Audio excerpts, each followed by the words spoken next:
Hola chicos, ¿hay alguien presente? O hacemos como sí,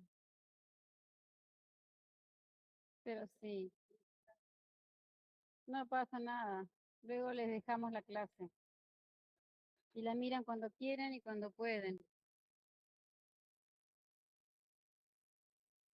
Ahí está. Bueno, no, no, no. Un whisky, un huesito de queso. Bueno, ahí están pasando los apellidos. No se preocupen que después el sistema, chicos, no es necesario que pongan el DNI, después el sistema me tira quién estuvo presente y quién no, cuándo se conectaron, cuándo no, y el tiempo que estuvieron conectados. No se preocupen. Bueno, hoy vamos a arrancar un tema nuevo, semiología del sistema cardiovascular o del aparato cardiovascular. De semiología del aparato cardiovascular, ¿qué saben? ¿Qué me cuentan? ¿Vieron los videos? Honestidad. ¿Vieron los videos? Sí, por acá sí, una vez nomás, pero no te quedó nada. ¿No entendiste mucho o no le prestaste atención? Bueno, no importa, no importa, no importa. Los tienen que ver para el momento en que sea la evaluación, que va a ser la semana del 20 y pico, ¿no? ¿Se puso en la guía? ¿Sí? No, me parece que es después de los que tengan el práctico. O sea, la semana que viene tienen el práctico, la otra semana tienen la evaluación de todo lo que es en biología. Y digo evaluación porque es una evaluación, ¿sí? La van a hacer en el campo, van a tener un tiempo, la van a hacer en el horario del teórico, ¿sí? Y después venimos al teórico, o los que están acá lo pueden hacer desde acá, los demás lo harán desde su casa, como ustedes quieran, o lo hacen y después vienen. Y eso es una evaluación. Es como que el cardiovascular lo vamos a tomar en el campus, en parte la semiología y por otro lado la patología, ¿sí? Y entonces después nos va un parcial eso, ¿ah?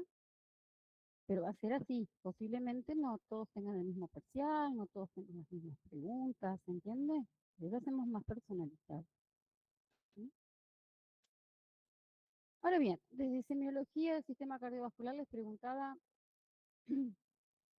si habían visto los videos, por acá tampoco, ni bolilla, muy bien,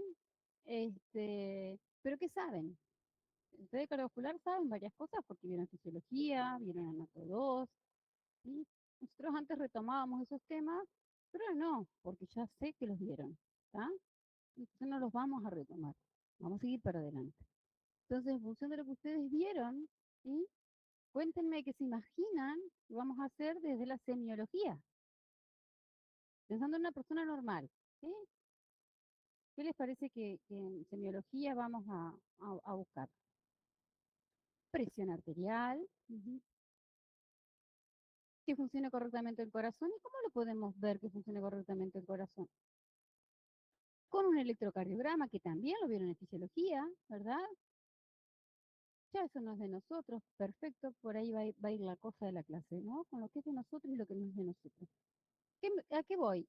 En tecnología de todos los sistemas hay, obviamente, especialidades. Nosotros no vamos a ser cardiólogos ni médicos, vamos a ser kinesiólogos. Por lo tanto, no nos vamos a enfocar en aprender y realizar una semiología cardiovascular como que somos los que vamos a tener que detectar un soplo, vamos a tener que detectar una arritmia, vamos a tener que detectar un map. No, no es nuestra competencia. Pero hay cuestiones que sí tenemos que saber, porque nuestros pacientes no van a ser sin sistema cardiovascular, van a ser con sistema cardiovascular incluido en nuestros pacientes, ¿verdad? No podemos separar eso. Por lo tanto, sí tenemos que manejar la presión arterial, para ver si funciona el corazón, pero también tomar un pulso, ¿sí? Conocer dónde se encuentran los latidos y los focos principales del corazón, ¿sí? Conocer cuáles son las consecuencias de una presión alta, una presión baja, de que hay una alteración en el pulso, ¿sí? Si esa bomba cardíaca está funcionando bien, ese tipo de cosas, sí, mínimamente, si un paciente nos muestra un electro, entender un poquito lo que significa cada una de las ondas, pero no vamos a tener que hacer un diagnóstico con el electro si lo que tiene es un infarto de miocardio de la pared no sé cuánto, no nos compete. ¿Sí? Luego, que pasen este segundo año, luego que termina la carrera, luego si ustedes realizan una especialización en rehabilitación cardiovascular o cardiorrespiratoria, entonces sí, seguramente van a tener que ahondar los conocimientos sobre este tema. ¿A qué voy? Vamos a tratar de hacerlo lo más simple, acotado posible el tema, ¿está? Recortando, porque yo les puse varios capítulos, que si no vieron los videos, menos leyeron los capítulos, para que vayan leyendo. Entonces, vamos a hacer un recorte de esos contenidos porque ahí está muy profundo. Ahí Argente Álvarez está muy profundo. Y entonces, cuando les hable de pulso, además de decirle dónde se toma el pulso, ya le habla de las variantes y de las posibles patologías. Y nos vamos a meter ahí. Entonces, de ese libro, ¿sí? Lo mismo cuando les habla de los principales signos y síntomas del aparato cardiovascular, enseguida ya habla de las patologías y las interpretaciones de esos signos y síntomas según los cuadros patológicos. No vamos a entrar ahí, no al principio. ¿Tá? Primero vamos a ver lo más simple posible y así lo van a tener que estudiar. ¿Tá? ¿Sí? Así que bueno, arranquemos. ¿Cómo? Yo en la guía les puse todo lo que tienen que ver. ¿Sí? Bueno, vamos a ver los objetivos generales específicos de la clase, cómo vamos a hacer nuestra anamnesis, nuestra entrevista, vamos a repasar, porque ya anamnesis, entrevista, le dimos un montón de veces, pero vamos a orientarla a lo cardiovascular. ¿Sí? ¿Cuáles son los principales motivos de consulta? Eso vamos a ver hoy: disnea, dolor torácico, palpitaciones, síncope. ¿Hay otros motivos de consulta? Sí. Ustedes ya vieron disnea, de hecho ya la mencionamos, ¿sí? Ahora vamos a enfocar solamente con la cuestión cardiovascular, pero sabemos que hay disnea por otro aparato también. ¿Se acuerdan? ¿Por cuál? El aparato respiratorio, ¿sí? Pero hay otros síntomas también o signos como la cianosis, por ejemplo, que puede ser por una patología cardiovascular, ¿sí? ¿Se acuerdan? La cianosis central y periférica, ¿no? No lo vamos a retomar ahora, solo retoman ustedes solitos de los apuntes que ya estudiaron, ¿sí?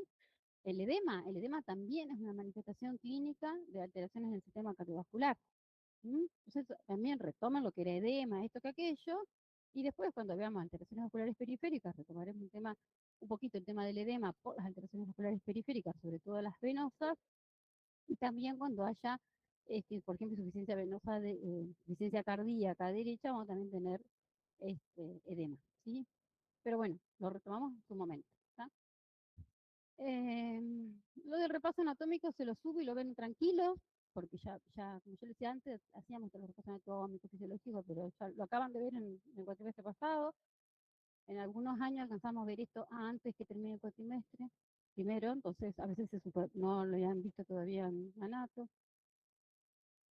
Bueno, vamos a pasar a unas líneas de referencias topográficas que vamos a necesitar sobre todo para cuando hagamos eh, la ocultación, ¿tá? Lo vamos a ver la clase que viene con los videos y demás. Y por ahí esto del repasito anatómico se los dejo para que lo vean en mañana. Así el jueves, cuando retomamos el tema de los focos, entendemos por qué los focos los encontramos donde los encontramos, porque tiene que ver con la estructura que subyace. ¿Sí? Algunas líneas topográficas, como les decía, el examen físico general, y vamos a tratar de ver pulso arterial, donde tienen que palpar, para eso tenían ustedes un video, que lo vemos en todo caso ahora acá. ¿Sí? No obstante, lo del pulso y la presión arterial son los temas que ustedes van a practicar en el práctico. El práctico para eso. Así que veamos los contenidos más o menos básicos y después ustedes lo ven, lo practican en el práctico y la presión arterial. Bien. Con los objetivos generales, yo se los traigo, ¿saben por qué? Una, para poder cuando ustedes se enfoquen en el estudio, esto. Si el objetivo es esto es lo que vamos a tomar. ¿Sí? Entonces a veces nos perdemos en el libro y no nos enfocamos en el objetivo. ¿Sí? Y lo que vamos a tomar es el objetivo. Que conozcan los elementos que orientan a la anamnesis dirigida al sistema cardiovascular, conocer los pasos en el examen físico cardiovascular, integrar los conocimientos de anatomía y fisiología que ustedes ya vieron al examen cardiovascular. Conocer los principales motivos de consulta relacionados con el sistema cardiovascular, aprender a ubicar a la palpación los pulsos arteriales, sobre todo los periféricos y también el choque de la punta, aprender la técnica para valorar la presión arterial e identificar los ruidos fisiológicos a la ocultación, que las vamos a ver en la clase. El anamnesis. La anamnesis, como siempre, ustedes ya saben cómo se hace. La anamnesis era cuando uno preguntaba, cuando uno entrevistaba, ¿sí? Cuando uno conversaba con la otra persona. Que nosotros le decimos paciente, pero es otra persona, ¿tá? Que conoce lo que le pasa. Y nosotros somos el que supuestamente conocemos para interpretar lo que le pasa. Pero siempre recuerdo, el otro es portador de conocimiento, sobre todo de lo que le pasa. Edad, sexo, precedencia, presión y actividad. ¿Por qué creen que todo eso, además de lo que se le pregunta, tiene que ver con lo cardiovascular?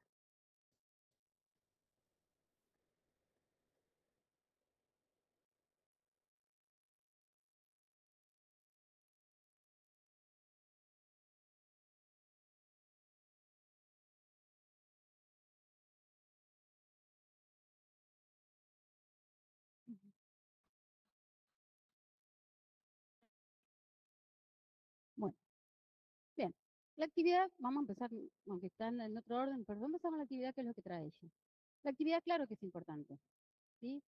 ¿Por qué? Porque puedo tener una actividad que, como ella dice, requiere mucho esfuerzo, mucho desgaste, muchos tipos de cosas, pero también está en actividad. Y otro que trabaja en una oficina y que es sedentario, ¿sí? Puede trabajar en una oficina, puede jugar al fútbol, jugar al tenis, que se hacer otras cosas, que a caminar. Pero el sedentarismo sabemos que es un factor de riesgo cardiovascular, ¿sí? ¿Tá? Además, también es un factor de riesgo para la obesidad. La obesidad también es un factor de riesgo para las afecciones cardiovasculares. ¿Tá? Hay también, por más que trabaje quizás en una oficina y quieto, que sea una profesión muy estresante, ¿sí? Que esté sometido a mucho estrés, ¿sí? Ya sea por la disciplina que está ejerciendo, ya sea por el nivel jerárquico que tenga su trabajo, o porque esté también trabajando en una situación de mucha explotación y ganando poco, o sea, por distintas cuestiones uno puede estar sometido a mucho estrés, ¿sí? Y el estrés también sabemos que afecta a nuestro sistema cardiovascular. La edad, ¿sí? Los niños chiquitos, menores de 5 años, pueden tener cardiopatías congénitas, es decir, haber nacido con una alteración estructural en su corazón, que sus cámaras estén comunicadas, que una arteria salga cabalgada. Posiblemente todo eso se manifieste al momento de nacer, o incluso antes, porque con las ecografías literales, como ver el bebé así en directo, en las ecografías ya se puede ver y esperar al bebé para ser operado ni demás. ¿Sí? El sexo también les parece que es importante. ¿Por qué?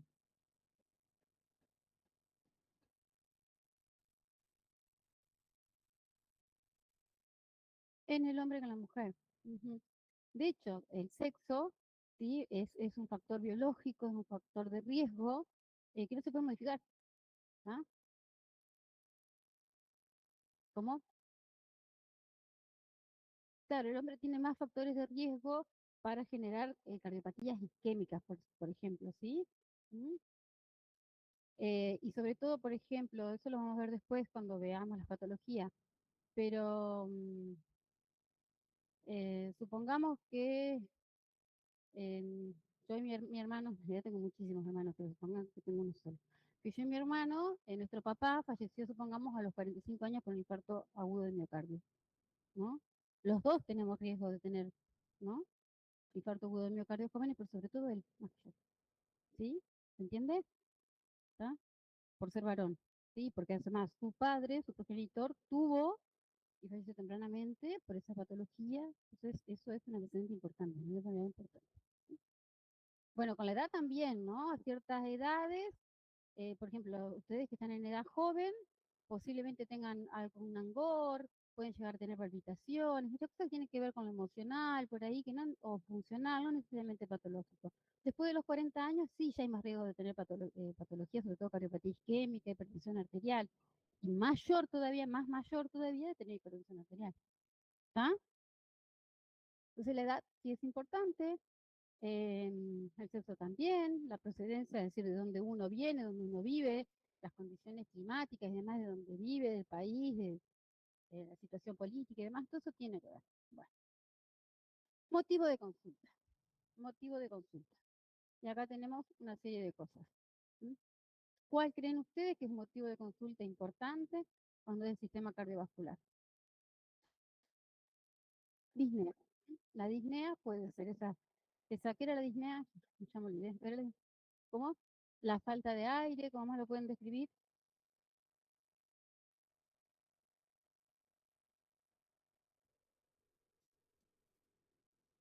Insuficiencia respiratoria, vamos a ver que es un cuadro clínico al que se llega, quizás por algunas otras patologías que desencadenan una insuficiencia respiratoria. La insuficiencia respiratoria no es sinónimo de disnea. Ahora, hay disnea en la insuficiencia respiratoria, sí. ¿Tá? La disnea es una manifestación clínica de muchas cuestiones. En la insuficiencia respiratoria hay disnea. ¿Sí?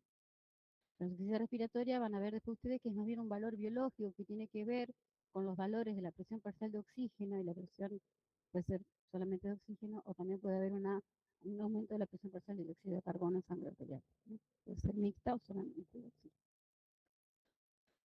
Que se llega, como yo decía, por distintas enfermedades. Bueno, la disnea, ¿sí? Puede ser un motivo de consulta. La cianosis, ¿no? Entonces, ¿qué era la cianosis? color amarillo, ¿cómo era? Azul. ¿Y por qué era?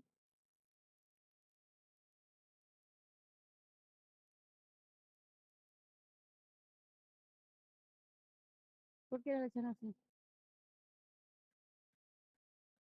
Color azulado, ah, no era amarillo, amarillo era la otra, ¿se acuerdan? Amarillo así, como que era.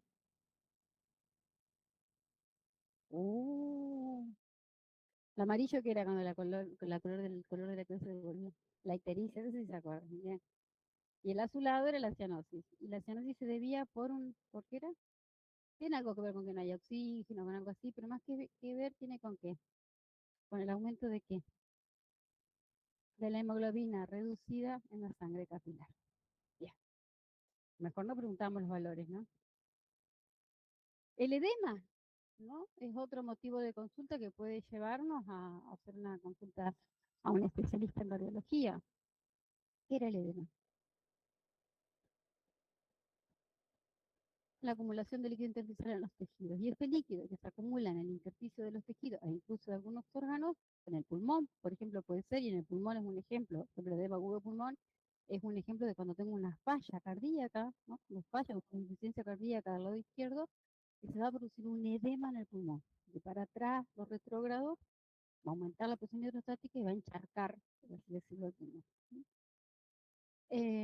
Pero puedo tener edema en los miembros inferiores también. Y ese líquido que se acumula en el servicio siempre proviene del compartimento vascular. Por eso en fisiología hablamos de compartimentos vasculares. ¿Sí? Entonces, cuando un líquido que debería estar en compartimento vascular, por distintos motivos, ¿sí? Ya sea de las paredes, que cambie la permeabilidad capilar, que aumenten las presiones hidrostáticas o que aumente la presión oncótica a nivel intersticio, que atraiga líquido, que haga desplazar el líquido del compartimento vascular hacia el intersticio para provocar edema. ¿Sí? Y además, para que se mantenga después, tiene que haber también un compromiso del riñón que retenga agua y sales. ¿Sí? ¿Ah? ¿Se acuerdan de eso? No, por suerte siempre podemos volver a leer. Ya consulta. Bueno, las palpitaciones, ahora las vamos a ver. Síncope y dolor torácico. ¿Qué recuerdan de qué son las palpitaciones? ¿Han tenido palpitaciones? Que no es lo mismo que tener el pálpito que me voy a ganar la lotería. No es lo mismo. Las palpitaciones, ¿qué saben qué es? Latido normal del corazón, sensación. ¿Es lo mismo? Aceleración.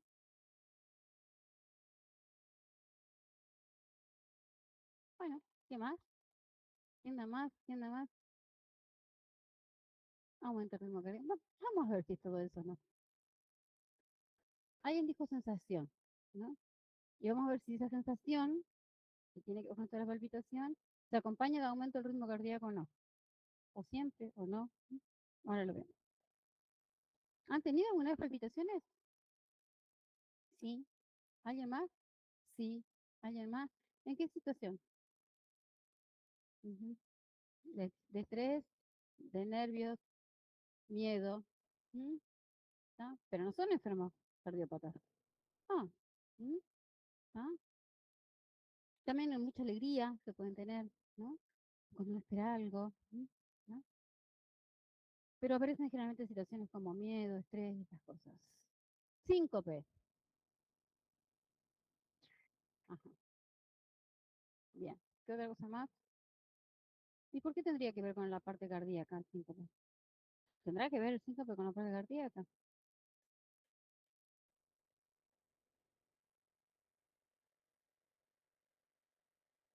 Está bien, no te llega bien, no llega agua al tanque y te cae. Algo así sería, ¿no?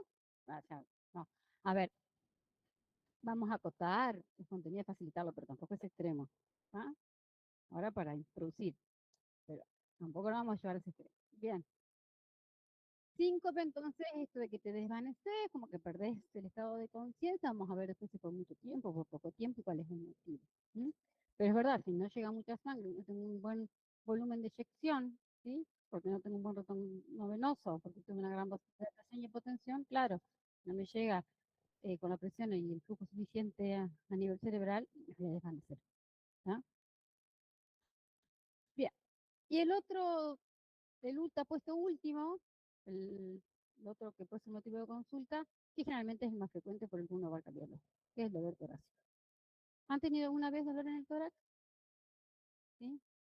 ¿No? ¿Sí? ¿Situaciones en las que han tenido su dolor? Una punta en el pecho. ¿Por qué?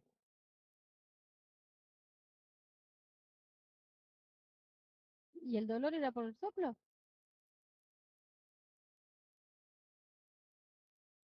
Pero no te medicaron ni te dieron nada, una cuestión constitucional, sos alta, sos delgada. Sí, eso puede aparecer y a veces tiene que ver con, no te dijo nada de la válvula mitral, algo así. No. Pero estos pues, son bastante normales, muchas veces son funcionales, sobre todo en niños y en gente joven. ¿Sí? Bien, bueno, saben bastante ya. Bien. Luego la enfermedad actual, en la anamnesis sigue la enfermedad actual y sus antecedentes, tanto personales, ¿sí? Como luego los familiares. Estos son los antecedentes personales de la enfermedad actual y la descripción de lo que le está pasando en ese momento. Marta consultó porque tiene un fuerte dolor en el pecho, anginoso, que dice que se presenta ante emociones y esfuerzo, pero que se le pasa rápidamente, esa sería mi enfermedad actual. ¿Sí? No tiene antecedentes de presión arterial, no fuma, no bebe, no nada. Bueno, no tiene no tiene arteriosclerosis, porque todavía espero que no, soy joven, no tiene hipercolesterolemia porque se alimenta bien, hace una dieta saludable, no tiene tabaquismo, no tiene diabetes, no es hipertensa, al contrario, hipotensa, no tiene obesidad, es delgada, hace actividad física casi todos los días, tiene una personalidad media estresante, media exigente, ¿sí? Y solita se somete a estrés. Ponele, ¿está? Supongamos. Eso podría ser todo lo que tenga con la enfermedad actual y con los antecedentes personales de nuestra.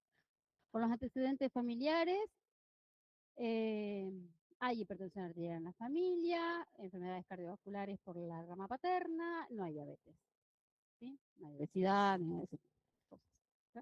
Entonces, los antecedentes personales es importante. Si yo tengo alteración en el metabolismo de los lípidos, ¿sí? Si tengo diabetes, si fumo, si tengo hipertensión, si tengo obesidad, el nivel de actividad física que hago, de aterosclerosis o no. También acá es muy importante, está en otra diapositiva, no está en diapositiva, el tema de los hábitos, por ejemplo, ustedes saben que hay mucha relación con, por ejemplo, el consumo de ciertas drogas y del alcohol, ¿no? Con la hipertensión y con la actividad cardíaca, ¿sí? Porque estimulan la actividad cardíaca y aumentan en las resistencias periféricas y la presión arterial. Por ejemplo, el consumo de cocaína está muy asociado a todos los trastornos en el miocardio. ¿Sí? Entonces eso es importante. Gente joven, donde se asocia el consumo de cocaína con infarto agudo del miocardio. ¿Sí? ¿Vamos hasta acá? No obstante, sobre estas cuestiones volveremos cuando veamos las patologías. Entonces, los motivos de consulta más frecuentes dijimos que eran la disnea, el dolor torácico, las palpitaciones y síncope, más edema, más cianosis, que ya lo vamos a dar por dado. Entonces los recupera. ¿Sí?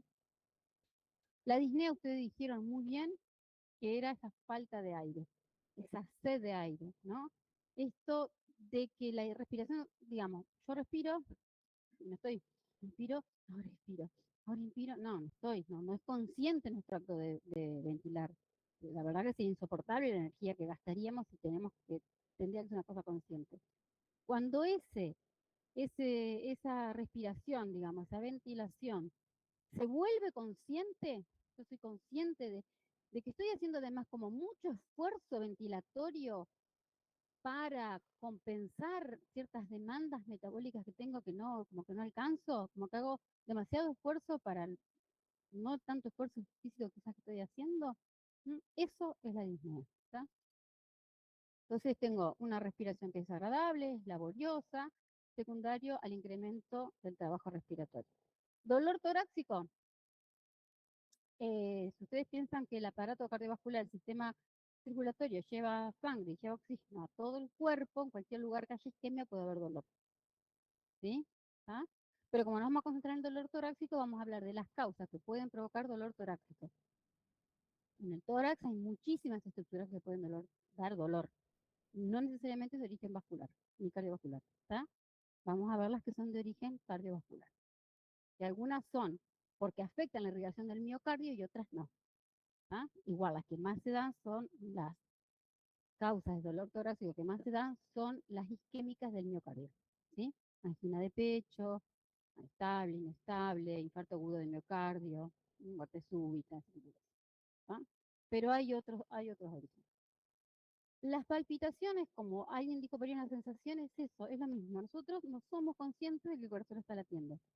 Imagínense si también todo el día y toda la noche teníamos pum, pum, pum, pum, pum, pum, o sea, pues cuando se nos torna consciente ese latido y lo sentimos acá, y como que lo escuchamos y como que sentimos que eso es la palpitación. Que puede ser además con taquicardia, es decir, con un aumento de la frecuencia, como no, puede ser con bradicardia.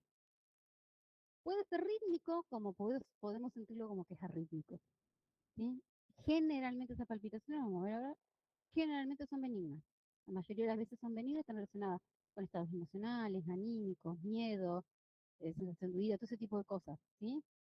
Yo estoy segura que si vamos caminando y sentimos que alguien nos persigue y sentimos que el otro se apura y empezamos a correr, vamos a entrar en taquicardia, en palpitaciones, todo, pero no es una afección cardíaca.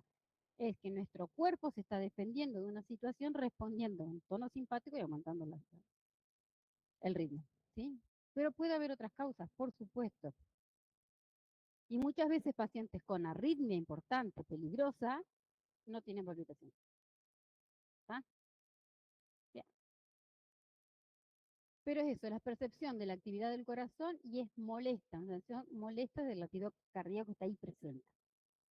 Y el síncope, como dijeron también por aquí, también es un síndrome clínico que se produce por una hipoperfusión cerebral, es decir, por unos segundos, ¿sí? 8 segundos suficientes, en que disminuye la perfusión cerebral global.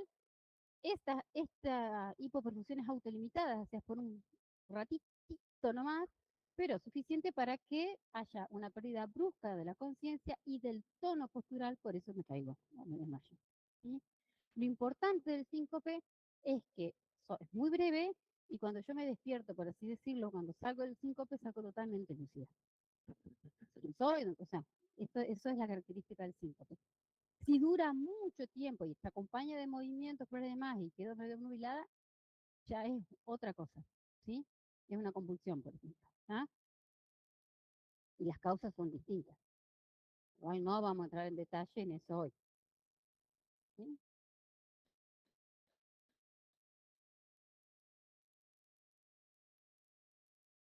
Entonces, la disnea, ya dijimos lo que era, ¿sí?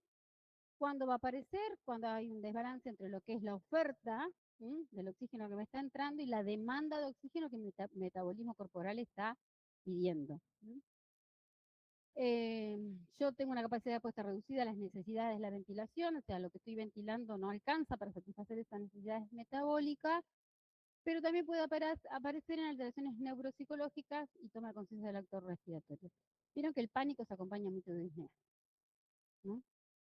Disnea, sensación de muerte, sensación de ahogo. No sé si han tenido alguna vez alguna crisis de pánico, y no es necesario que lo digan, pero es una sensación exactamente así, disnea, sensación de que te vas a caer, algunos sienten que se aflojan las rodillas, dolor abdominal, algunos sienten sudoración y sensación de muerte.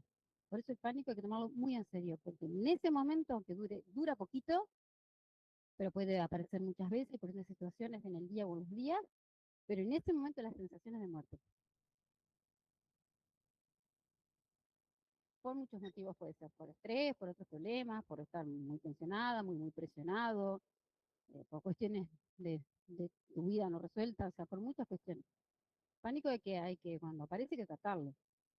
Hay que reconocerlo como tal y tratarlo porque te paraliza, te paraliza. O sea, además te da miedo tener pánico, entonces te paraliza.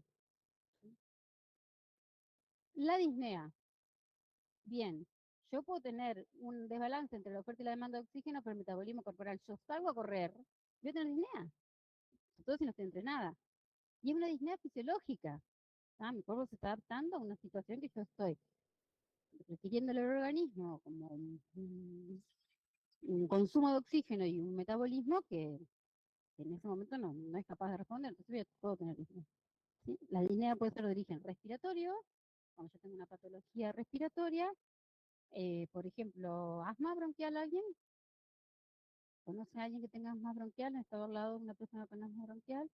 El paciente con asma bronquial que tiene obstrucción de la vía aérea también va a tener disnea. Va a empezar a hacer mucho esfuerzo para inspirar y para expirar y va a llegar un momento que además va a consumir mucho el oxígeno, el poco oxígeno que logra entrar para el esfuerzo que está haciendo con los músculos para sacar el aire y meter el aire, que entra en disnea. ¿Sí? Y la disnea de origen cardíaco también. Yo tengo todas las demandas metabólicas, ya sea porque tengo un esfuerzo muscular importante, ¿sí? Estoy empujando cosas, haciendo esfuerzo y demás, o tengo una tensión emocional importante, ¿no? Cuando las personas dicen, no, no, tuvo un disgusto y, no sé, y le pasó algo con el angina de pecho, o tuvo disnea o algo así. Porque también la tensión emocional también provoca contracción muscular, se traduce en trabajo muscular de algún modo, ¿sí? Entonces esto puede ser una disnea de esfuerzo, ¿no? Y también la disnea de origen cardíaco se puede presentar cuando estoy en reposo, tanto físico como emocional. ¿Sí? Generalmente cuando estoy durmiendo, ¿sí? Y esta disnea de reposo puede ser continua o puede ser paroxística. ¿Sí? Por ejemplo, es paroxística cuando el paciente se acuesta a dormir y en un momento de la noche se despierta que no puede respirar y necesita sentarse al borde de la cama, bajar las piernas, ¿sí? Y a veces incluso apoyar los brazos para poder respirar y ventilar bien. Esto sucede sobre todo en los pacientes que tienen insuficiencia cardíaca izquierda. Imagínense, lado izquierdo del corazón, ¿sí? Aurícula, ventrículo, recuerden que esto viene de la pulmonar, ¿sí? ¿Estamos ahí? Tiene un corazón insuficiente, ustedes ya estudiaron, el ciclo cardíaco y todo tiene un corazón insuficiente, un ventrículo insuficiente, que no larga todo lo que tiene que expulsar cada vez que tiene que expulsar en la sístole, ¿sí? Porque no tiene la suficiente fuerza, porque es un paciente capaz hipertenso, que su corazón se dilató, ¿sí? Que está en insuficiencia. Este, a la noche cuando se acuesta, ¿qué puede pasar? No.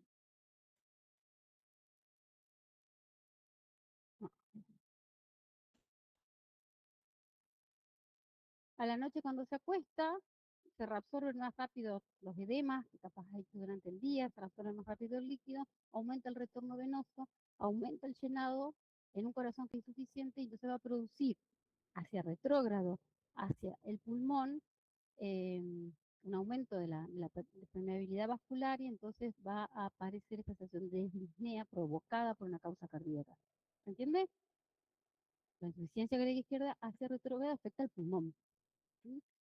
Incluso cuando hay edema agudo de pulmón, que es como la parte más grave de la insuficiencia cardíaca, tiene edema agudo de pulmón, los pacientes generalmente aparecen así de noche por una disnea paroxística. Sí,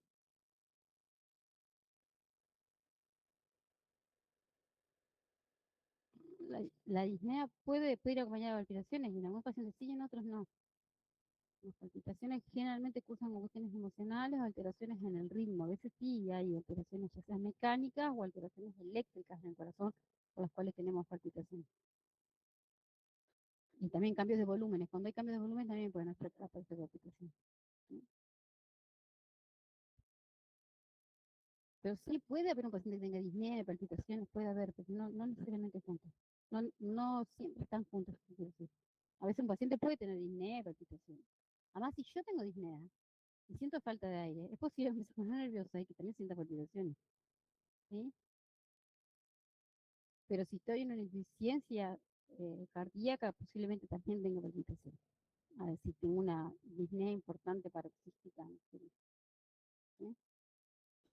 Entonces, la disnea, a esta disnea de origen cardíaco, se la puede cuantificar. Hay distintas formas de cuantificarla. Vamos a seguir usando esta tabla, este índice o escala, más bien es una escala, para medir la disnea, que es muy vieja, más vieja que yo la escala, ¿sí?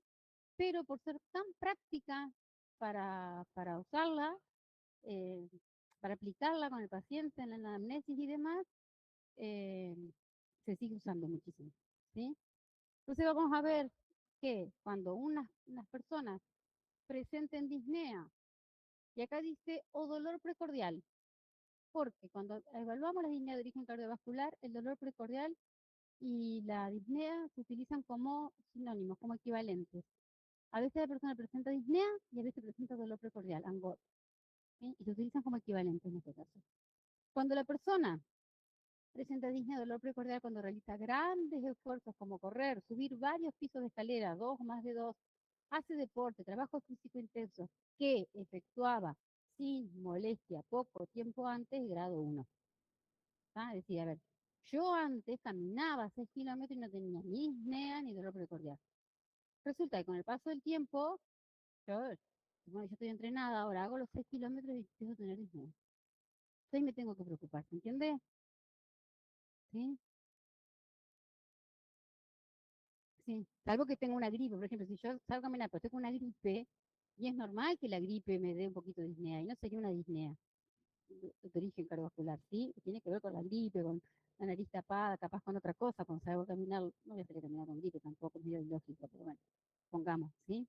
O ponele Marta, de golpe engordó 10 kilos y sale a caminar, y sí va a tener disnea, porque sobrepeso significa que tengo que volverme a entrenar, ¿se entiende? ¿Sí? Generalmente ocurre de noche. Ujú. Cuando es por insuficiencia cardíaca izquierda.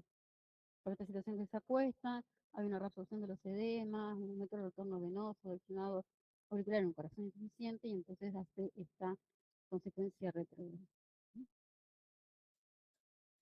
Entonces, tengan, si no, no tengo disnea, ¿se entiende? Si yo hago todo esto, realizo grandes esfuerzos, subo más de 2 pisos de escalera, hago deporte, y no tengo nada, no tengo disnea. Grado cero, digamos, no hay disnea. ¿Ah? Pero si esto aparece y antes yo no lo tenía, ahora tengo el grado 1. Yo tengo el grado 2 cuando tengo ya disnea o dolor precordial, cuando realizo esfuerzos moderados cotidianos como caminar, ¿sí? Pero no caminar 10, 20 metros, como camino un poquito más, ¿no? Correr un breve trecho, o subir un piso de escalera, o subir un trecho así empinadito, ¿no? Y eso ya me da disnea, ya es grado 2. Los esfuerzos más chicos, pero aún son esfuerzos moderados, es disnea grado 2.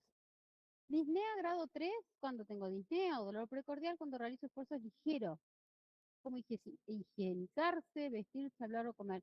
Por ejemplo, la gente dice, ahora cuando me baño me canso, la gente, personas dicen me fatigo generalmente, y hay que desentrañar si ese me fatigo es muscular o es disnea. ¿Sí? Muchas veces es disnea ese me fatigo. Entonces ahora se bañan, se lavan la cabeza y sienten disnea. Tienen una disnea grado 3. ¿Ah? Y la disnea grado 4 es cuando tiene disnea o dolor precordial en pleno reposo físico y mental. La persona está en la cama y tiene disnea. Obviamente que habla de una evolución de su cuadro. ¿Está? Cuando yo tengo más disnea y reposo, significa que, digamos, está más complicada la cuestión. ¿Sí? De tener una insuficiencia ya cardíaca avanzada. ¿Estamos hasta ahí con disnea? ¿Sí? Después igual vamos a la lectura. Pero concéntrense en la lectura más o menos lo que vimos acá. ¿Está? Porque van a ver que el capítulo es amplio. ¿Está? Dolor. Dolor torácico.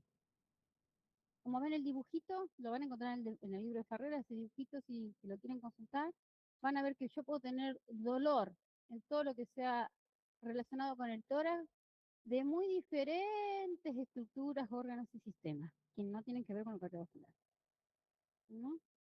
Yo puedo tener una hernia diafragmática y tener dolor. Puedo tener una esofagitis y tener dolor. Puedo tener una traqueitis, estar con un proceso naricio-traqueal y tener dolor en el tórax.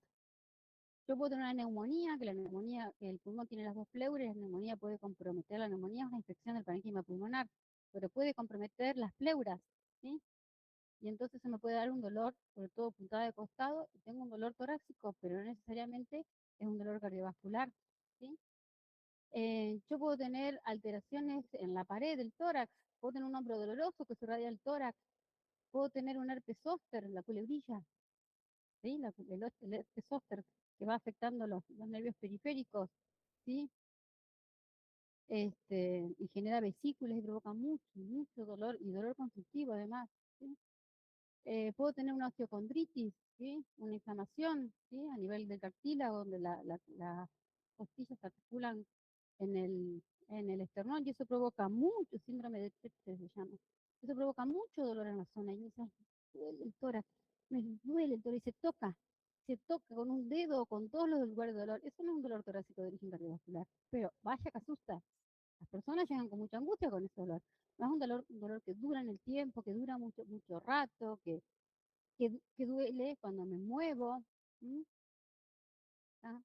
Que duele con los movimientos respiratorios, ¿sí? Yo puedo tener compresiones radiculares que generen dolor en el tórax por irradiación, osteoartritis, lesiones en el mediastino, compresivas que provoquen dolor, alteraciones digestivas, una hernia, bueno, a nivel gástrico también puede irradiar el dolor. O sea, puedo tener un montón de procesos que me provoquen dolor en el tórax.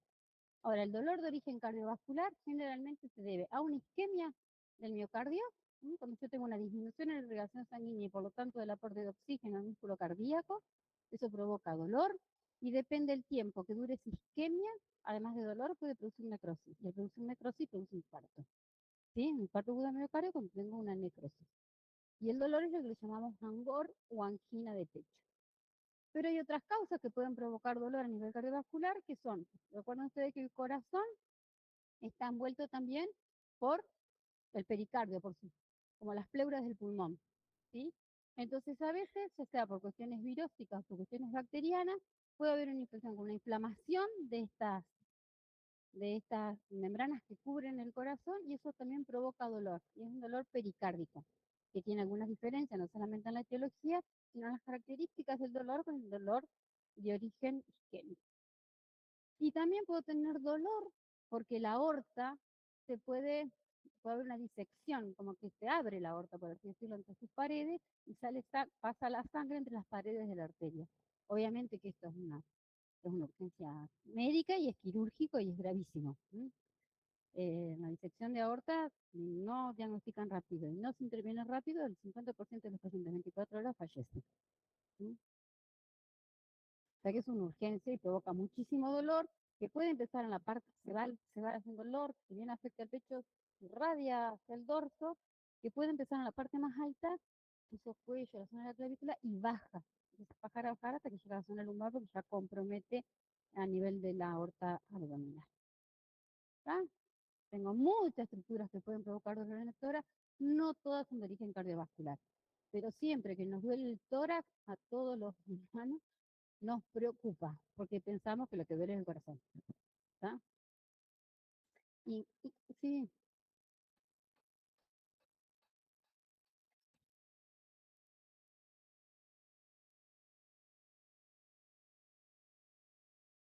y duele acá. A veces son osteocondritis, a veces son más, por ejemplo, también podemos tener contracturas de los músculos, incluso hacemos así, nos duele acá, ay, se nos duele acá atrás. Puede ser muscular, por movimientos que hayamos hecho, por estar con mucho tiempo sosteniendo alguna postura, algún movimiento. A veces nos recordamos, nos caímos, nos golpeamos y eso repercutió y después nos duele un tiempo.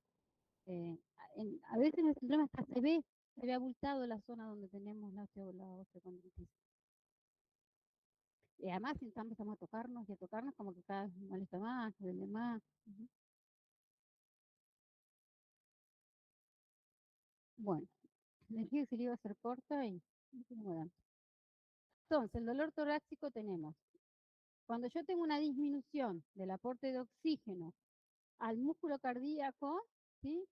Yo puedo tener una angina estable, una angina inestable o un infarto agudo de miocardio. ¿Sí? La etiología de esto tiene que ver, o sea, que la cardiopatía isquémica, un conjunto de signos y síntomas que se producen por una disminución del aporte del oxígeno al corazón en relación con lo que éste necesita metabólicamente.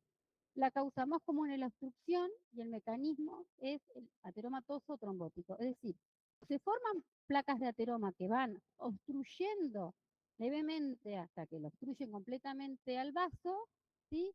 O incluso puede pasar que se formen las placas de ateroma, se desprenda, se fragmente la placa de ateroma, después estudiamos bien la fisiopatología de la formación de placa de ateroma, que es lo que decía ella, que tiene más propenso el hombre a formar estas placas de ateroma, cuando ya eso tiene más grasa en el corazón, son formar placas de ateroma en el interior de las arterias, ¿sí? Se puede desprender un pedacito y tapa más adelante. O puede haber un émbolo, ¿sí? Porque dice ahí, bueno, ya salió, que puede ser también por una obstrucción de un émbolo. O sea, yo tengo un fragmento que se ha desprendido en algún otro lugar y va a impactar en un lugar donde la arteria sea pequeñita y se encaje, por así decirlo, y de ahí hacia distal no llega la irrigación y se produce, por lo tanto, la falta de oxígeno y, si es total, después el infarto. ¿Mm? Yo puedo tener angina, ¿sí? Eso lo vamos a ver bien las diferencias cuando veamos la parte de patología, pero las cardiopatías isquémicas se dividen actualmente en angina estable, angina inestable, y hay un montón de anginas, ¿sí? Hay algunas que son solamente por vasoconstricción, vamos a ver otras que se llaman inestables, nueva o de novo.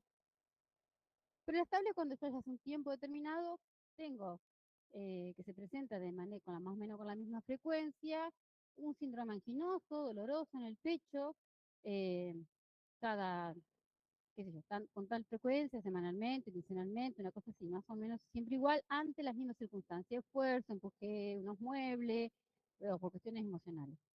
Cuando empieza a aparecer una angina, que empieza a ser inestable, empieza a aparecer con más frecuencia, empieza a durar más tiempo, ya no dura 2 o 3 minutos, dura 5, dura 6, y va variando, digo que mi angina se ha vuelto inestable.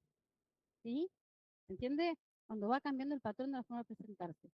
Y un infarto agudo de miocardio cuando yo tengo, además de la angina, el dolor, ahora vemos las características del dolor anginoso como es, ese dolor ahora dura más de 30 minutos, una hora, el día entero. Y cuando dura más, significa que la falta de, el aporte de oxígeno es mayor y dura más tiempo, produce obviamente mucho más dolor, mucho más intenso, además va acompañado puede ir acompañado de cianosis, de sudoración fría, tanto en la frente como en el pecho, de náuseas, de como eructos, de sensación de llenado epigástrico, de disnea, generalmente es un concomitante la disnea, o a veces no hay tanto dolor, pero hay disnea igual porque es un equivalente, como decimos hoy. Y en el infarto lo que hay es necrosis, o sea, parte, ustedes ya vieron lo que es necrosis, por eso lo vemos al principio, parte del tejido muscular, ¿qué pasa? Una necrosis, se muere. ¿Tá? Y en el corazón es reemplazado por tejido fibrótico.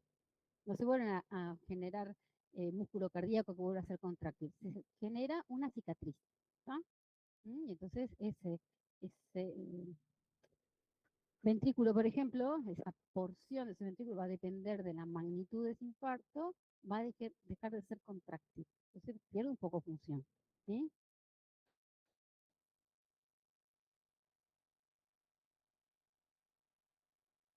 Sí, también lo que puede pasar en los infartos además también es que como el infarto fue muy importante, la eyección de ese ventrículo obviamente disminuye, se pone insuficiente en ese momento, yo no llega a tener muy buena circulación y presión sanguínea y puede a su vez acompañar con una pequeña isquemia cerebral y puede producir, por ejemplo, un accidente cerebrovascular también el infarto, ¿sí?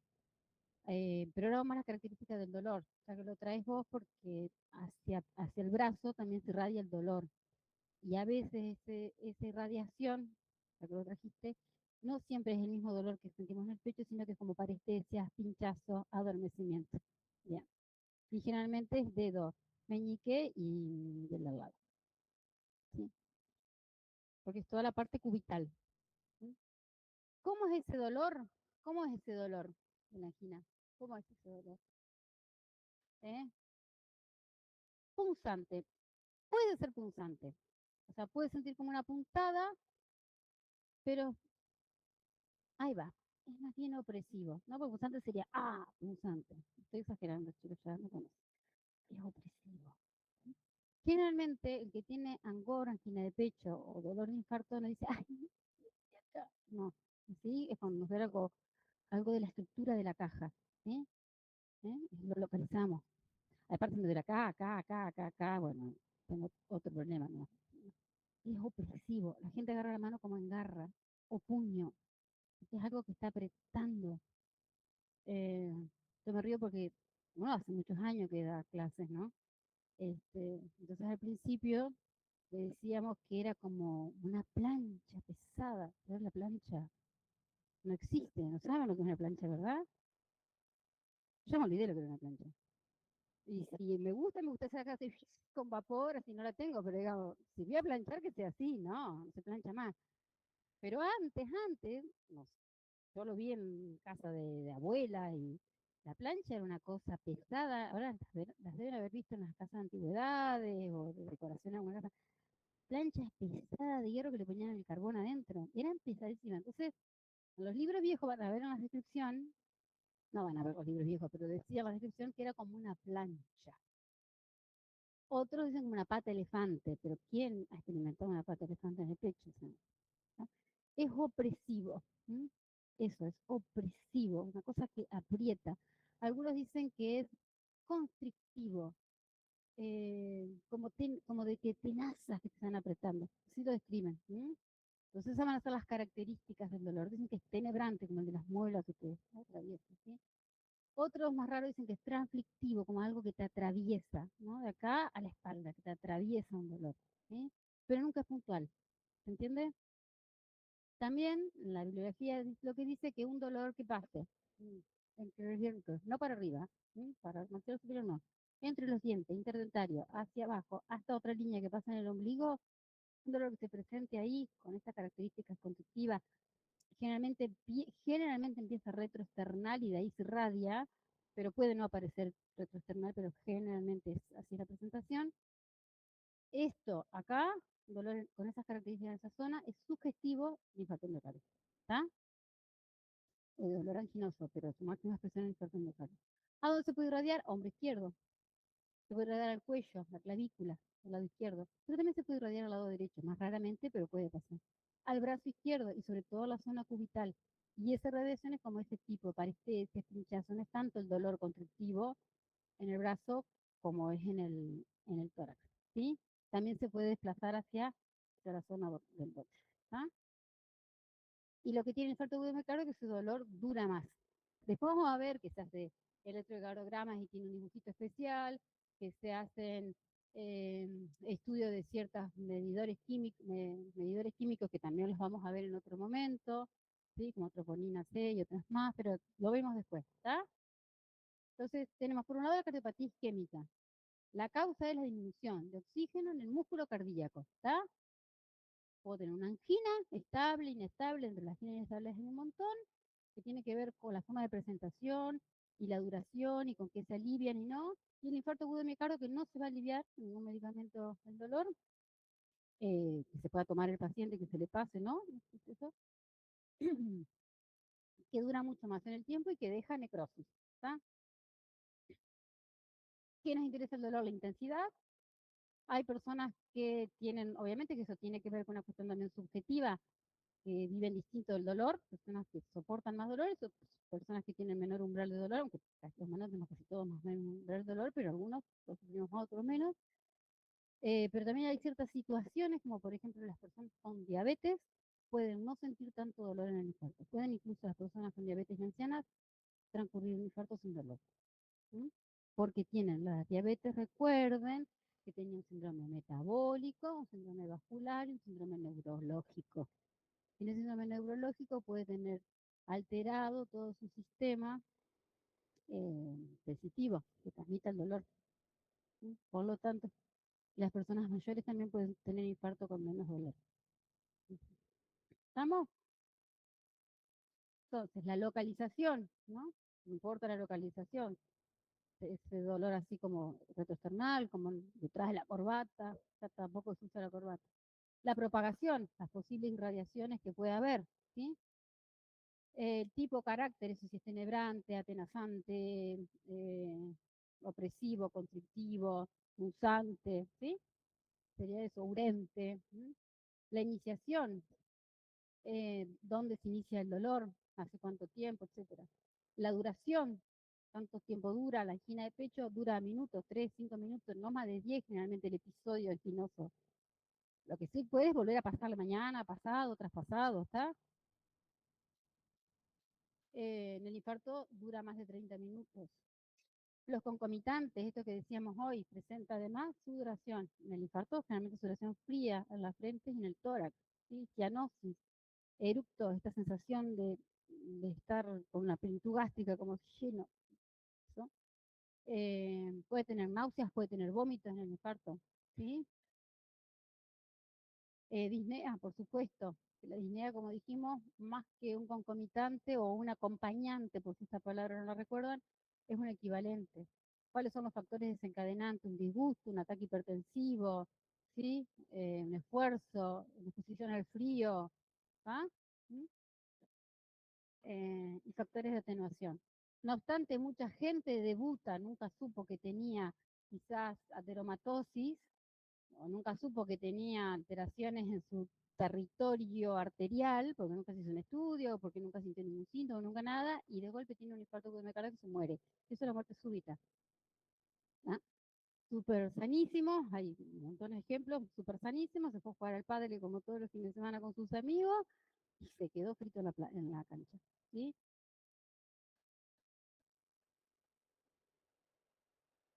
No sé si fue jugando así, pero tuvo una muerte súbita, sí. Tuvo una muerte súbita, sí. Sí. Y también los factores de atenuación. ¿Tá? La angina, por ejemplo, con ciertos fármacos se atenúa. O la angina de pecho, si descanso, si me quedo en reposo, si me quedo tranquilo, se atenúa el dolor. ¿Está? ¿Sí? El pericárdico ya dijimos algo. ¿Sí? Lo que yo tengo es una alteración entre las capas que cubre el corazón. ¿Sí? Esto pueden ser de causa bacteriana generalmente, virales también pueden ser, se puede dar tanto en adultos como en niños. A las pericardio, al estar tan en contacto también con el tórax y con las pleuras, entonces con los movimientos respiratorios el dolor aumenta o disminuye, ¿sí? Con los movimientos corporales, un inclino hacia adelante, por ejemplo, como se tiene entre las dos membranas de pericardio se forma líquido, depende de cómo se mueve eso, puede provocar más dolor o menos dolor, ¿sí? Cosa que con la angina y con el infarto no pasa, ¿está? Y además, como se trata de una infección, este paciente además tiene fiebre. ¿Tá? O sea, además hay una serie, porque son cuadros clínicos, chicos, no es un solo síntoma, está acompañado por otra cuestión de manifestaciones, de edad, el cuadro clínico. Ese es el arte de la semiología. ¿Tá? Interpretar esos signos y síntomas y conformar un cuadro clínico que explique lo que tiene. ¿Tá? Y el otro dolor es el aórtico. Cuando yo tengo una disección de la aorta, ¿sí? Entonces vemos ahí la capa interna y cómo corre sangre entre la capa interna y las otras capas, y también, digamos, dentro de la aorta, pero se está derivando una serie de fluido entre las capas de la arteria, eso es muy doloroso, es una urgencia médica y quirúrgica, como les decía, y bueno, esto va a traer muchas alteraciones, ¿no? Sudoración, alteraciones en el pulso, los pulsos además van a ser asimétricos de un lado y del otro, etcétera, etcétera. Muy bien, seguimos. Y las palpitaciones, que esto, como dijimos, podía aparecer en situaciones normales o en situaciones de estrés, lo mencionaron ustedes, pero por ejemplo, cuando yo tomo, por ejemplo, café, ¿sí? ¿Sí? Que me estimula mi tono simpático, ¿sí? O disminuye mi tono vagal, o alcohol, o este tipo de cosas, o cocaína, por ejemplo, nunca probé, pero están las descripciones, lo puede generar palpitaciones, ¿está? Además de, en el caso de puntual, puede generar también acompañado de alguna arritmia, ¿sí? En otras circunstancias son claramente anormales y dependen de una arritmia, que es una alteración en el ritmo cardíaco y que eso sí puede ser patológico. Se puede tener una alteración del ritmo sinusal, del ritmo normal, ¿sí? ¿Recuerdan el nódulo sinusal que marca el ritmo normal? Puedo tener una arritmia de ese nódulo o puedo tener ya arritmias, o sea, se llaman supraventriculares, o cuando son ventriculares, que son más complicadas, cuando se altera el ritmo a nivel ventricular, ¿no? Cuando tengo una alteración. Pero muchas las personas que tienen una arritmia no tienen palpitación, ¿no? Y generalmente lo que yo tengo es un cambio en la contractibilidad y del volumen de expulsión cardíaco durante la sístole, y eso es lo que me hace hacer el de la palpitación. ¿Está? Muy bien. El síncope, entonces dijimos que era una pérdida brusca de la conciencia y que había además toda una disminución del tono postural por el cual no solamente pierdo la conciencia, sino que me caigo, ¿sí? Que me desmayo, porque tengo una hipoperfusión o una disminución de la perfusión cerebral. Cortita, de 6 a 8 segundos, que es suficiente para que yo pierda la conciencia. Entonces, cuando pasa este como cortocircuito, que pierdo la irrigación por tan pocos segunditos, se altera el sistema activador reticular ascendente, que está relacionado con mantener la conciencia a nivel cerebral, y perdemos la conciencia. Lo importante es que eso dura muy poquito y cuando me despierto totalmente lúcida. ¿Está? No estoy obnubilada, perdida. ¿Está? Hay distintas causas de síncope. Puede ser de causa desconocida, situacionales. Por ejemplo, las personas muy mayores pueden tener síncope cuando están defecando y hacen mucho esfuerzo para defecar. Entonces, personas a veces mayores, que se mueven poco, que tienen capaz algún bolo fecal o algo así, hacen mucha fuerza cuando van al baño y eso pueden sincopar en ese momento. ¿Mm? Y es una cuestión estacional por el esfuerzo que realizan. Este, no cardiogénico, o sea, que no es de causa cardíaca, puede ser por hipotensión ortostática, más de uno alguna vez le ha pasado, capaz no llegó un síncope, sino una lipotimia, que es como la sensación que te va a caer, pero no te cae, cuando se han levantado rápido de la cama, han estado mucho acostados, o han estado, por ejemplo, enfermos con una gripe o algo así, permanecieron 2 o 3 días acostados y de golpe se quieren parar para ir al baño y eso les tambalea el mundo, capaz no sincopan, no se caen, pero sí tienen como una lipotimia. O sea, es como más fugaz ahí la disminución de la perfusión cerebral y no alcanza a perder la conciencia, hacer una lipotimia, ¿no? En el síncope hay pérdida de conciencia. Hipotensión ortostática. Ustedes en cardiovascular vieron los reflejos, ¿verdad? El control de la presión arterial a corto, mediano y largo plazo. A corto plazo vieron una serie de reflejos, como estaba la presión arterial. ¿Se acuerdan de eso o no? Bueno, de eso se encarga de que no tengamos esta hipotensión ortostática. ¿Sí? Pero a veces esto no se alcanza a acomodar con rapidez, me caigo, ¿está?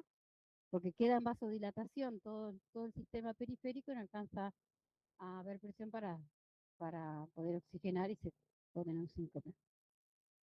Y otro que es el que más se da es el mediado por reflejo, que se llama vasovagal, situación o por estimulación de carotidia. El reflejo vasovagal, obviamente lo que se estimula es el vago, ¿está? O decimopar. El vago, también recordarán ustedes de fisiología que hacía el vago en el corazón. Disminuía la contractibilidad. ¿Sí? Y además, ¿qué hacía? Si yo tengo menos estímulo simpático, tengo más vasodilatación. ¿Sí? Tengo la resistencia periférica disminuida. ¿Sí? Entonces, el reflejo vasovagal lo que provoca una disminución de la contractibilidad y la actividad del corazón, la contractibilidad y la actividad del corazón. ¿Está?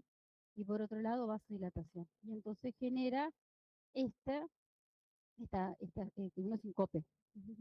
Síncope. Genera una situación de síncope. Que pierdas el conocimiento y la conciencia y eso. ¿Cuándo me puede pasar este reflejo vasovagal? Y ahí dice al lado seno carotidio. ¿Sí? ¿Se acuerdan acá que tenemos seno carotidio? Cuando pasamos las carotidas. ¿Sí? Que por eso se palpa el pulso de a uno, no los dos juntos, de a uno. Y en las personas muy mayores, si uno lo toca mucho, a su masaje, este masaje estimula el reflejo vasovagal. Por lo tanto, se te desmaya. Las personas muy mayores, por eso se menos usa la corbata, pero las personas muy mayores que se empiezan a ajustar la corbata y así, justo es ahí, la corbata, comprimían un poco el seno carotidio, sincopaban. ¿Sí? Cuando se afeitaban con el sistema de la navaja, se pasaban, también las personas muy mayores podían llegar a generar esto y desencadenar un reflejo vasovagal. ¿Sí? Pero el reflejo vasovagal provoca eso. Cuando estamos asustados podemos tener un reflejo vasovagal. Si estamos en un comercio y de golpe entran 2 chorros, ese miedo nos puede desencadenar un reflejo vasovagal. Un esfuerzo importante, el miedo, todo ese tipo de cosas nos puede dar un reflejo vasovagal, ¿sí? Y perder la conciencia. Por eso siempre es importante cuando tenemos alguna vez y nos preguntan, explicar bien en qué situación se ocurrió el síncope. ¿Tá? Hay síncopes que sí son por causas cardíacas, o porque yo tengo una alteración mecánica, ¿sí? O eléctrica y me afecta la contractibilidad de mi corazón. ¿Sí?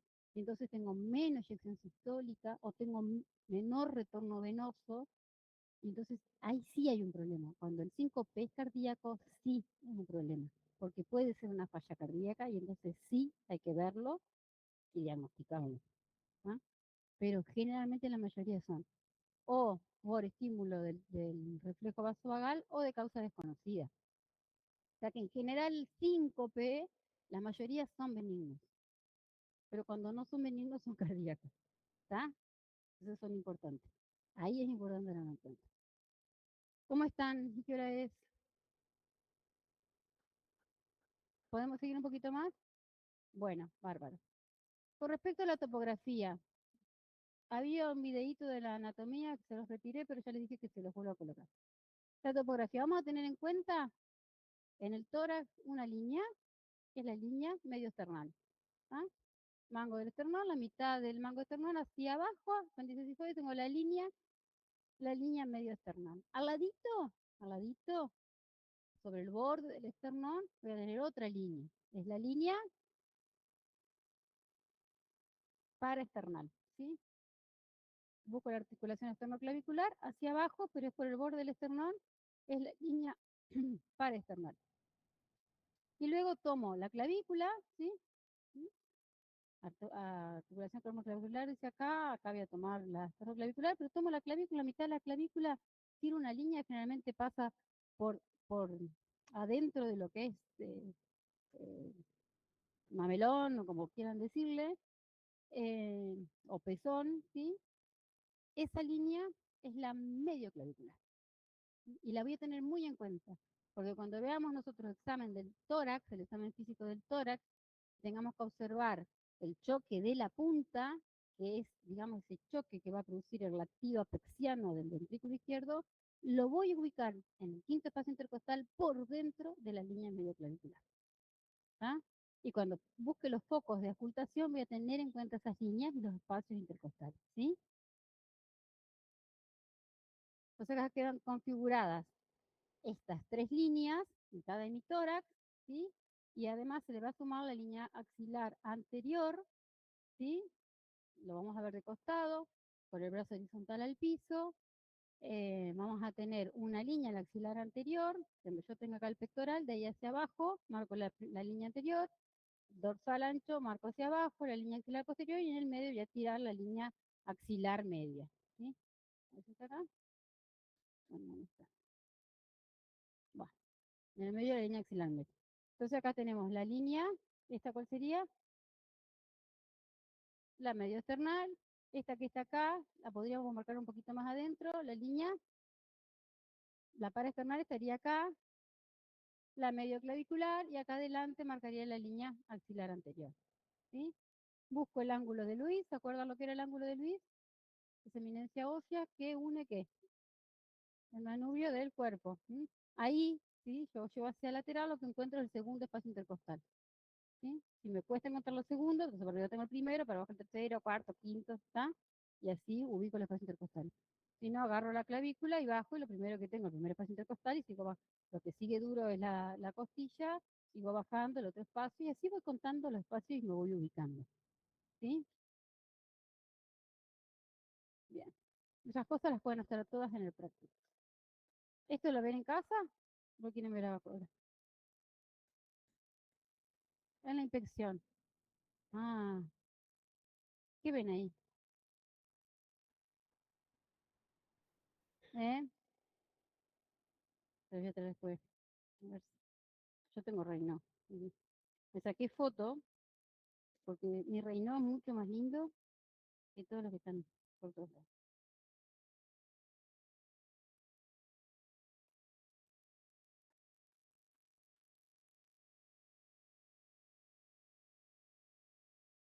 A ver, a ver. Mira ese reino. No es pintado, es verdadero. ¿Eh? ¿Ves el dedo? Así es un reino, en la etapa ya de palidez. ¿Sí? ¿Ven? ¿Lo ves?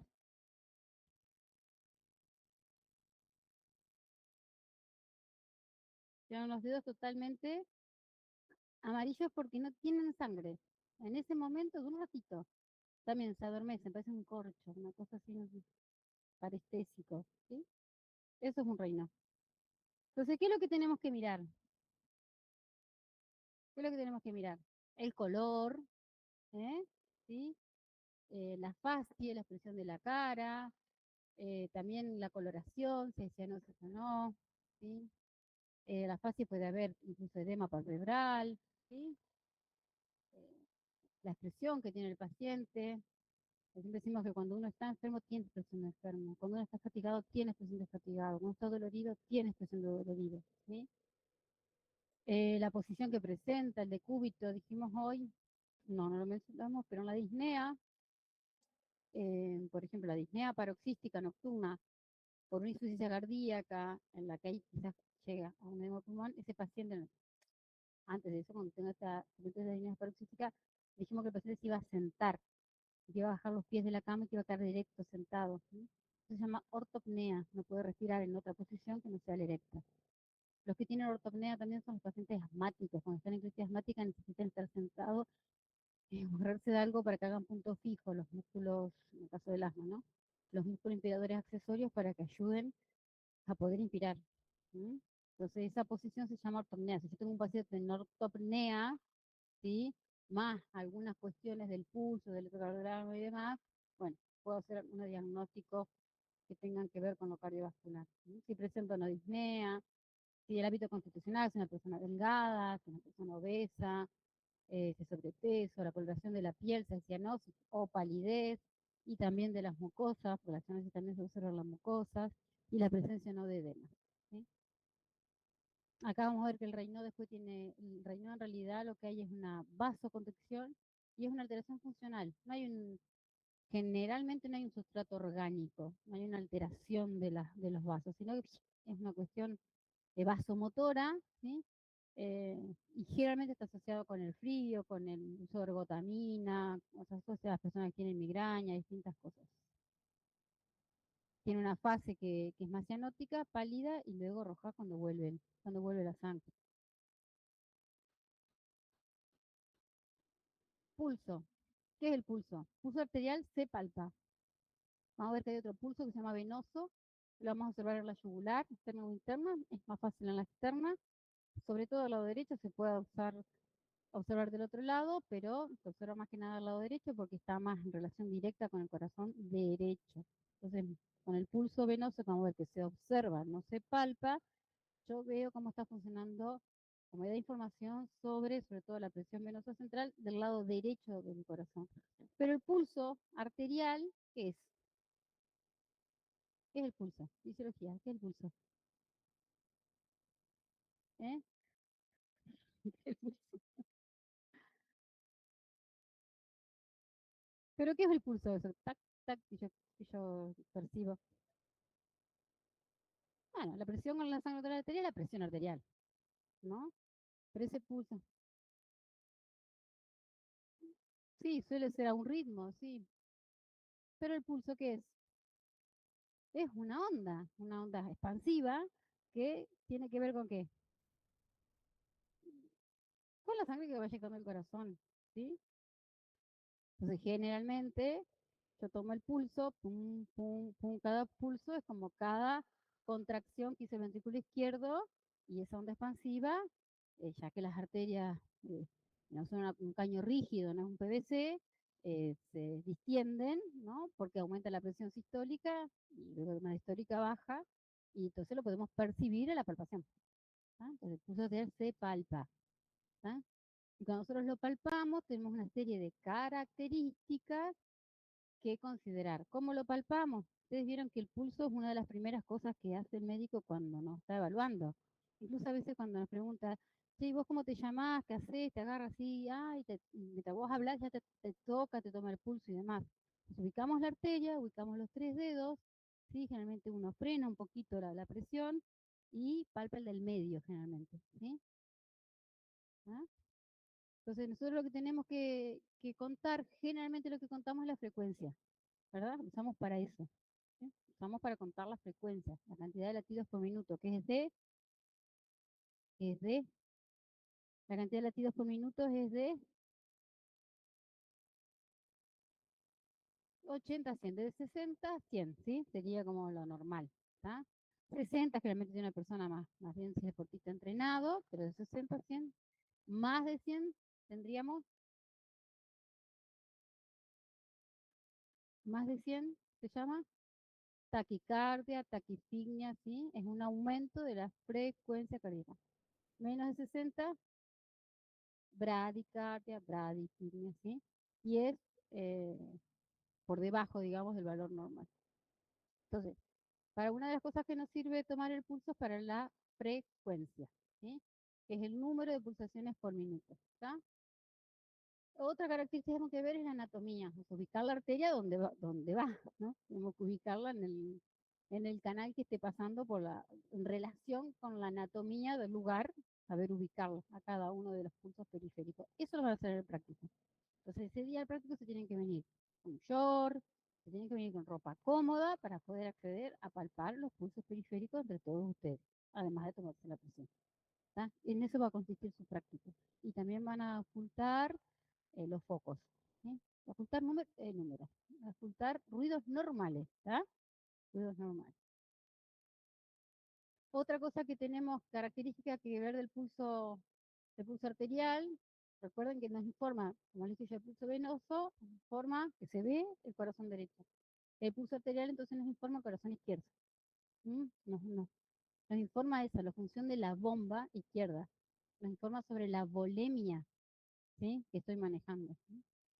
Entonces, además, lo otro que tengo que ver es la regularidad, que es la duración de intervalo entre las ondas pulsátiles. Una, otra, otra, ¿sí? Yo tomo y entre que siento la onda expansiva bajo mis dedos, entre medio tengo pausa. Pausa, pausa, pausa, tienen que ser iguales, ¿sí? ¿Está? Para que sea regular, ¿está? Si yo siento pum, pum, pum, pum, pum, bueno, evidentemente las pausas pueden no ser lo mismo, ¿está? Entonces no será regular. La amplitud tiene que ver con la altura de las ondas, ¿sí? ¿Está? Entonces, siendo uno más alto, otro más bajo, uno más alto, bueno, no tiene la misma amplitud. La tensión, ¿sí? O resistencia, pueden encontrarlo también como característica, es la resistencia que ofrece la compresión la arteria. Nosotros los jóvenes tenemos buena elasticidad y vamos a tener una buena tensión, pero las personas mayores, más mayores que uno, pueden tener ya las arterias con más arteriosclerosis, no, arteriosclerosis también, pero es arterioesclerosis, porque se esclerosa, se endurece en decir la arteria y puede tener entonces un pulso más duro. Yo tengo que hacer más fuerza porque me ofrece más resistencia a la arteria. O una persona hipertensa, que tenga mucha presión, también puede tener un pulso más duro.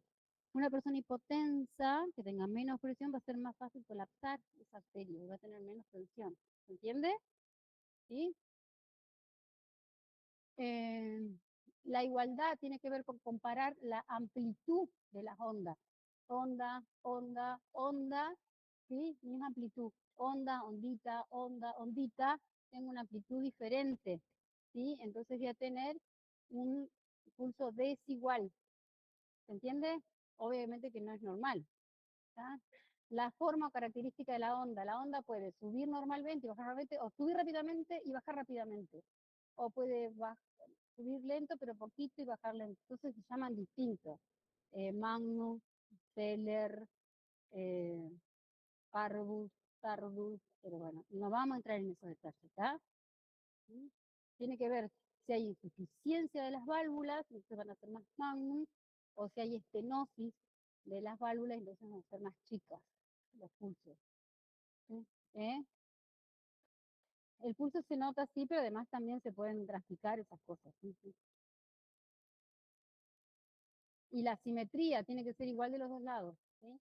Si yo tengo un popliteo acá, tengo un tibial posterior acá y acá no tengo un tibial posterior ni en medio, y en otro lado sí, y bueno, yo en este trayecto tengo una función. ¿sí? Tengo una obstrucción, tengo una alteración vascular periférica oclusiva, orgánica, está tapada en algún lugar, ¿sí? ¿Ah? Y por lo tanto tengo un problema, seguramente tiene dolor al caminar, que se llama claudicación intermitente, o dolor de reposo, va a depender de la gravedad y de la evolución del proceso. ¿Tá? Veamos algunos pulsos para entenderlo. ¿Ves? Entonces acá es regular, tenemos todas las pausas entre pulso y pulso iguales entre sí. ¿Tá? ¿Sí? ¿Y acá?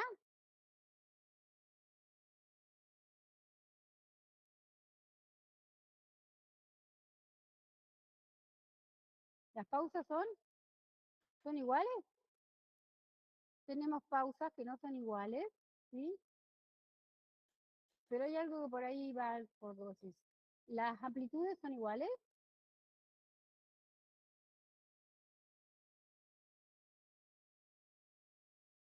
Claro, tenemos uno alto y uno chiquito, uno alto y uno chiquito, uno alto y uno chiquito. Acá tenemos una pausa, acá tenemos otra. Entonces, las pausas no son iguales en realidad, no es regular. La amplitud tampoco es desigual, hay unas más altas y unas más bajas. Lo que sí es rítmico. Tin, tin, tin, se repite, ¿no? Igual. Alguien dijo ritmo hoy, ¿no? Como hablamos del pulso. Es rítmico. Pero no es igual, y tampoco es regular. Bueno, esto es un impulso sistólico y acá tenemos como otro pulsito después de eso, es una extrasistólica. Y acá también tenemos esto otra vez, pero eh, acá, claro, no es rítmico, no es regular, es desigual, ¿sí? ¿Ah? Y este es eh, regular en el sentido que todas las pautas son iguales, pero es desigual por las alturas, ¿sí? ¿Ah?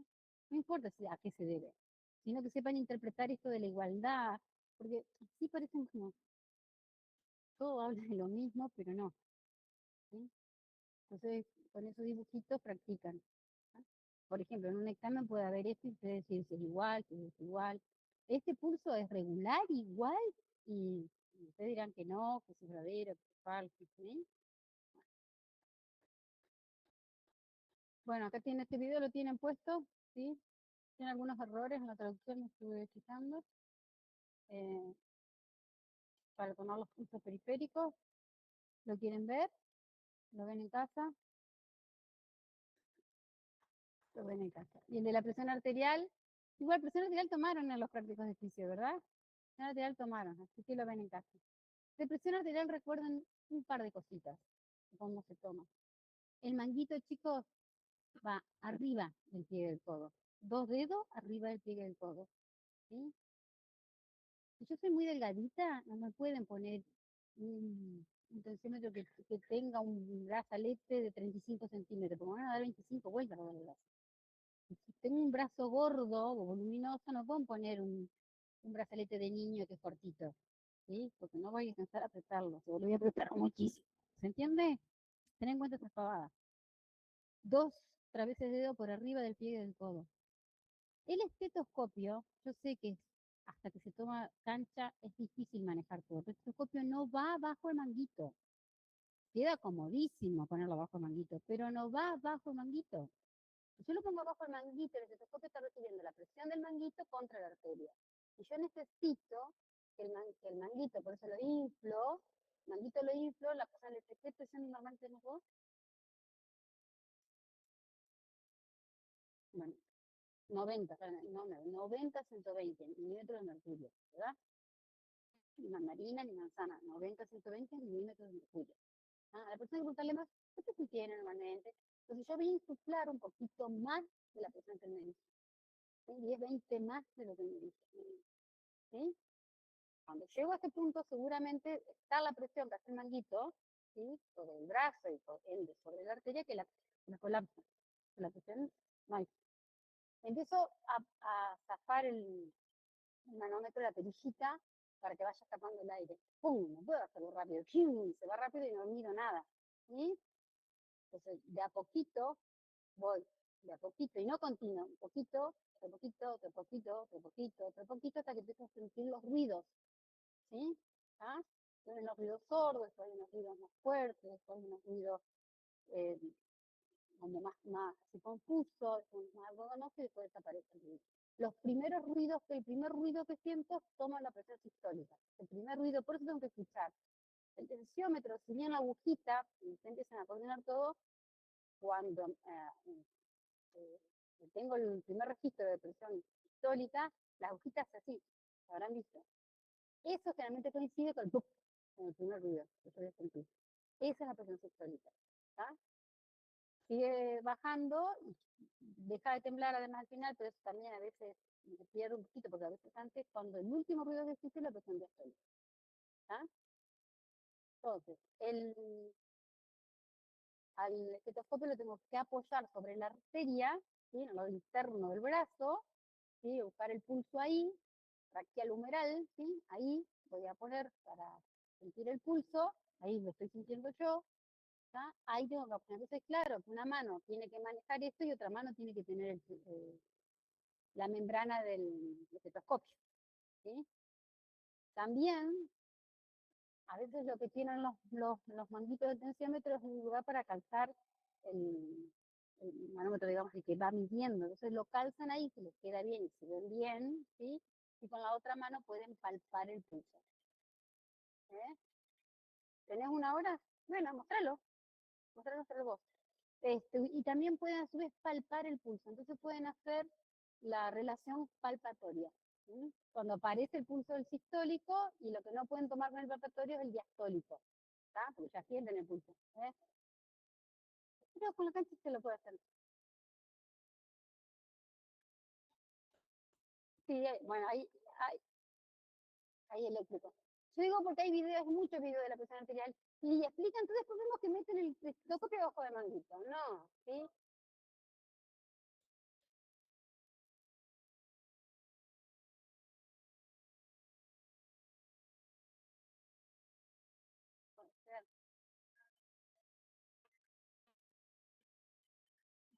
Bueno, los miran, acá tienen el detalle de las 5 fases de los ruidos,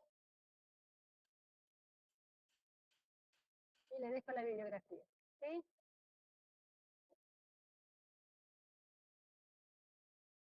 Conocen todos un tensiómetro. De hecho, en la feria tomaron la presión, chicos. A los que participaron de la feria tomaron la presión. ¿Sí?